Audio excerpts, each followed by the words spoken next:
বেটা এই কেক খারাপ হয়ে গেছে, এই কেক কাউকে দিও না, খেলে পেট খারাপ হবে। আমি মার্কেটে যাচ্ছি, ঠিক আছে? ঠিক আছে ভাইয়া। ওই দেখ দেখ কতগুলো কেক। ভাইয়া এখানে কেক পাওয়া যাবে? হ্যাঁ পাওয়া যাবে। দেখো ভাই, আমাদের টাকা নেই, কিন্তু আমার ভাইয়ের আজকে জন্মদিন, দয়া করে আমাদের একটা ফ্রিতে কেক দেন না ভাই। এই যাও, ভিখারিদের কোনো কেক নাই এখানে। ভাইয়া এই বড় কেক দিতে না পারলে অন্তত ছোট কেক দেন।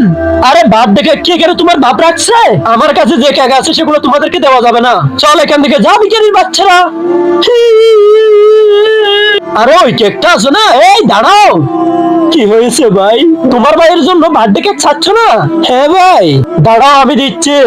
হ্যাঁ এই পচা কেকটাই তাদের কাছে খাওয়াই দিব। এই নাও, এই কেক দিয়ে তোমার ভাইয়ের বার্থডে পালন করো। শুকরিয়া ভাই, চলো তাড়াতাড়ি। আরে বেটা দাঁড়াও, ভাইয়া এই কেক নিও না, এটা আমার ভাইয়ের বার্থডে কেক। আরে আমি তোমাদের কেক নিব না। বলো কেক কে দিছে? ভাইয়া ওই দোকানওয়ালা দিছে। চলো এই কেক কে দিয়েছে দেখাই দাও। নিচে থাকা এই সাধারণ সাবস্ক্রাইব বাটনটা ক্লিক করে যারা যারা সাবস্ক্রাইব করবে তাদের বাবা মা যেন অনেকদিন বেঁচে থাকে। আর এই ভিডিওতে যারা লাইক কমেন্ট করবে তাদের মনের আশা যেন পূরণ হয়। আর আমি দোয়া করে দিলাম। ভাইয়া ছেলেটাই দিয়েছে। কিরে তুমি এদেরকে যে নষ্ট কেক দিয়েছো, এটা কেন দিছো? নিষেধ করছি না? আরে ভাই দিছি তো, কি হয়েছে? এরা তো ভিখারি, এরা খাইলে কি সমস্যা হবে? আচ্ছা বাচ্চারা খাইলে কোনো সমস্যা হবে না, তাই তো? এই নে তাহলে তুই কাকা। না না, এই কেক খারাপ হয়ে গেছে অনেক আগে। আচ্ছা তুই নষ্ট কেক খাচ্ছিস না, এরা কিভাবে খাবে? ভাইয়া আমাকে মাফ করে দাও, আমার ভুল হয়েছে।